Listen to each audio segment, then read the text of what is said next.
Hi, beautiful YouTube family. Lisa A. Romano here, and today I want to talk about codependency and depression. And I believe that depression is the result of suppression. So if you think about depression, imagine, when you're depressing something, you're pushing down on something. And when you're pushing your feelings down and you're not expressing yourself and you're swallowing your emotions, you're depressing your emotions. And when you depress your emotions, you depress the energy that your emotions are. Now remember, emotions are energy in motion. So your emotions are supposed to stay in motion. And when we depress our emotions, when we by suppressing our emotions, that's when our being experiences depression. So why would someone who is codependent experience depression? Well, because someone who is codependent doesn't tell the truth. Why don't they tell the truth? They don't tell the truth, meaning they don't tell people how they really feel, because they have been taught and they've been brainwashed to believe that what they think and what they feel is insignificant, invalid, stupid, irrelevant, you name it. So when you are raised to believe that what you think and feel is just insignificant, then as you grow up, you have a feeling, and as a child, what you do is you're afraid to express that feeling. And you probably had good reason to be afraid, because if you, like in my house, when we expressed ourselves and we cried, we were humiliated for crying. My father would bang his fist on the table and, God damn it, if you've got something to cry about, if you have nothing to cry about, I'll give you something to cry about. You want to cry? I'll give you something to cry about. I was terrified. So whatever scared me originally, what I would do is I would suppress whatever it was that scared me in the first place. Maybe I was bullied at school that day, or maybe I had an argument with my mother, or maybe I just didn't feel good. What I knew is that when I made that obvious, when my father knew that I wasn't in a good mood, or when I was at the kitchen table and I started to cry and he caught that I was beginning to cry and he got angry, and what I would do was I would see that anger, I would fear that anger, fear making him angry, because we're conditioned to think that making mommy and daddy angry is a no-no, and in most cases it is, and parents who are dysfunctional abuse that power over their children. So I was taught, and probably more than likely many of you were taught, to swallow your feelings. And so what we do is we depress our feelings, we suppress our feelings, and we do this over and over and over and over through our lifetimes. Now, our patterns and our programs were created from 0 to 12. So by the time you're 12, you think you know what the hell you're doing, but you don't. Every 12-year-old pretty much thinks that they know what they're doing. And so the sad thing about that is that a 12-year-old child is aware enough that I can't be leaning on mommy and daddy too much anymore. And what they do is they go out into the world with these ideas that have been brainwashed into their little minds. And what happens is they go out thinking they're supposed to suppress their feelings. And all we have to do is fast forward the tape, and what ends up happening is we have a whole lifetime. Sometimes we don't wake up until we're in our 60s, in our 70s, sometimes our 80s, where we go, I was supposed to feel. I was supposed to know what I felt. I was supposed to validate my experiences. When someone was cruel to me, I wasn't supposed to ignore that. I was supposed to feel that. And I was supposed to set a boundary and avoid people who hurt me deliberately and even unintentionally. I was supposed to honor how I felt. I was supposed to use this guidance to help me navigate my life and my reality. It's very sad, when it's bittersweet, when you start to wake up and you realize, oh my God, I've been living ass backwards. Like, I'm supposed to be feeling my feelings. I often say that your feelings are, not only are they emotions, meaning they're energy in motion. Hello. I wish Einstein was alive today so we could have a little chit chat, because I would be talking about the energy that is our emotions with this guy. I think we'd have a great time. But anyway, that's just what I digress. But yeah, so emotions are energy in motion, and we're supposed to be expressing them. And deeper, they're the language of the soul. most of the time what comes out of our mouth is the result of programming and reactivity. So we're reacting to the programs, but we're not living. When you're living from heart space, you're integrated, mind, body, and soul. I love a belly laugh because a belly laugh is an indicator that in that moment you are in the now. Your mind, your body, and soul is in the now. Whatever tickled your funny bone, your mind is on board, your body is on board, your soul is on board. And you can't escape. The harder you try not to laugh, the more you laugh. So all of us hopefully have had that moment in time where we've had this belly laugh of a moment. So understand that that's what emotional integration feels like. When you're crying, you're expressing.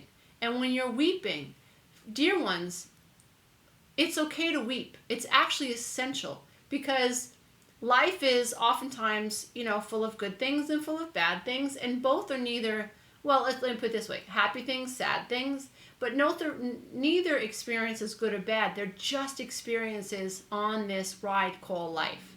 So our goal is to learn how to navigate and give validity and honesty to that which we're experiencing. So that means when you feel sad. And for 5 minutes, whatever, just completely feel sad. And then decide what you want to do. Let it go. If you feel happy, be happy for 5 minutes and then let it go. You're going to try to seek a neutral point zero so that you're not up and down all the time. You always land back down on ground zero.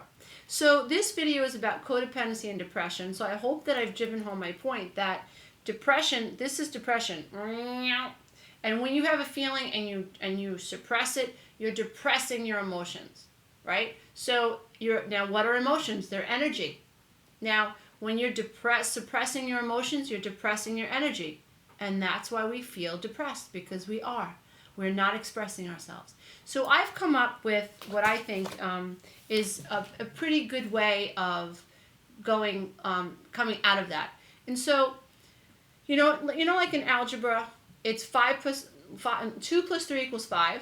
So that means 5 minus 3 equals 2. So if suppression equals depression, then expression must equal the opposite of depression, which is life, lightheartedness, and happiness. So understanding that theory that if suppression created our depression, then expression must heal our depression. Hello. I mean, when you think about it that way, it sounds so damn simple. So, but this is the thing. When you're codependent and you come from a dysfunctional family dynamic, more than likely everybody around you is dysfunctional, which means they're not going to allow you to express yourself, or they're going to give you the impression that what you think is unimportant. So expressing yourself, while that may be the way out of depression, you have to understand, dear one, that the people in your life are probably not going to hear you or validate you. And that's okay, because there are people in your life that you can attract into your life that will allow you to express yourself. If all else fails, dear one, write a book like I did, like The Road Back to Me. Hello, that was extremely cathartic. I just left everything on the table. I let my heart tell the story. I cried through it, and I felt like I was washed after I wrote that book. It was amazing. So if all else fails, dear one, that's the Italian in me. If all else fails, dear one, you have to write about how you feel. The goal is to create the energy in your body. Get it moving. Get it moving. Don't suppress yourself anymore. If you have to hide your journal, hide your journal. If you have to record yourself in the car, on your cell phone, then do it. Find a way to express yourself. If you have to create a video blog like I do, if you have to create a blog, find a way to express yourself. Do not allow the people in your life to continue suppressing you. No, no, no. Okay, so now, expression plus action equals cut codependency cord. So on one side of the paper, what I want you to do is write expression plus action. So under expression, I want you to, and I hope you're writing this down, everyone. Under expression, I want it to be expression, and then you're expressing what? You're expressing your true feelings, okay? Then you draw an arrow. And underneath that, you express to self. If you can express to no one else, you express your reality to yourself. So if you hate your boyfriend, or you hate your mother, or you despise your father, or you resent your alcoholic brother, that's okay. You have to express that. That's like, I have green eyes. Oh, sorry. I can't help that I have green eyes. And I can't help if I'm pissed off at my brother if he's an alcoholic. That's a reality. So I'm in trouble as a codependent if I think that my mother has to validate that reality. She doesn't. But hold on. So it's expression, and then it's express true feelings, and then it's express to self. So you're expressing how you really feel, at least to yourself. If no one else, you're expressing it to yourself. And then when safe, you express how you feel to others when safe, either in a coaching situation or a therapeutic situation, or someone like a best friend that you can trust. But make sure you can trust this person. Below that, you have to understand that when you're expressing yourself, you have to stop seeking other people's acceptance and validation of your feelings, okay? Because that's a codependent linchpin. Because we think that if we have a feeling, other people should validate that feeling. And then we don't feel valid if no one else validates that feeling. And that's codependency. And that will keep you stuck. So when you begin to do this work, you're expressing yourself. You have to cognitively understand, I need to stop seeking other people's validation and acceptance of my feelings. Below that, we express ourselves unattached to an outcome. So let's say I have an alcoholic brother and he keeps mooching money. Well, he wants to keep mooching money off me, and I've had it. And I finally say, no, dude, I'm not giving you money anymore. You're going to have to figure this stuff out. So I express my truth. I don't like when you call me. You only call me when you want something. I'm starting to feel used. I'm starting to feel minimized. And I realize that I've enabled this situation. I'm expressing, I'm not suppressing. And then what I have to remember is don't attach to an outcome. So I'm going to tell my truth to my brother, unattached to how he takes that information in. Now below that, the next level is you have to understand cognitively, get it through your head, get it through your thick codependent skull. It's not your fault, but get it through your skull, that every person has a right to their own reality, even if their reality clashes with my reality. So my brother has a right to be pissed off if I say, no, I'm not fueling your addiction or your whatever, your poor spending habits. I'm not enabling that. He has a right to be pissed off at that. His anger means he didn't get his way. I can deal with that. Whatever. Ultimately, the goal, dear ones, is to express my spirit self through validating my own experience, my own emotional experience, in spite of someone else's experience of my emotions. You might have to rewind that tape a few times to hear that. So let me read it again. So your ultimate goal, if you're trying to fight depression cognitively, and you understand that you're codependent and suppression has created this depression, and you've been taught to suppress your feelings because as a child you weren't allowed to express your feelings. Now you get it, that suppression created the depression, so expression is going to heal the depression.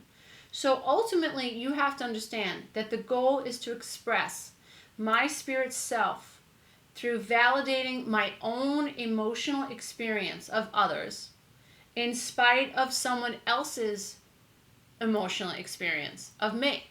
So that means if my brother calls my mother and calls my aunt, my uncle, and my sister, and my kids, and my ex-husband, and he starts talking, shit-talking me, then I have to accept that. That doesn't mean I have to like it, because I don't. But I have to accept that he's entitled to his reality. He didn't get what he wanted. And people, when they don't get what they want, they get pissed off. Now, it's up to me to hold on to myself in my own little force field. And we talked about the second skin. So that's up to me to go, okay, from my heart space to this space, I'm going to protect myself. And his reality is going to stay out here. And everybody that he talks to, there is going to stay out here. I'm trying to find myself on the camera. So everybody else's reality is going to stay out here. And I can deal with that. The Bible says be in the world and not of the world. So that means I can be in this family, and I can be a member of this family that I'm in, but I don't have to be of the family. I don't have to partake in the trauma and the drama and the ridiculousness. So remember that expression plus action actually cuts codependency, which in my opinion heals depression in so many ways. It healed my depression. And I'm hoping that this might help someone else who's struggling with depression. So the action side of this equation is boundaries, which if you're interested in learning more, I have what I think is a really good workshop on my website, Codependency and Boundary Building Workshop, where I talk about the how-to strategy steps to build boundaries in your life so that you can start feeling safe. So in the analogy that I used with my brother, let's say my brother keeps calling me for money, and for X amount of years I've been giving him the money. I felt sorry for him, whatever. I wasn't honoring my boundaries, and suddenly I have this aha moment, like I'm suppressing how I really feel about him asking me, and I'm suppressing how I really feel about enabling him, and now I'm going to tell him the truth. So I'm not attached to an outcome. I'm honoring my experience, and I'm accepting that whatever he experiences on his side of the equation, he has a right to. And I'm not attaching to an outcome, so if he shit talks me, it's okay. I can sit in the hot seat for 15 minutes if it means that I've honored myself. I don't mind sitting in a hot seat if it means it's a consequence of honoring myself. I actually think that's awesome, and I'm willing to do that. And so what we do then, now the action side of that, because you need to act on how you feel. So we're being an actor rather than a reactor.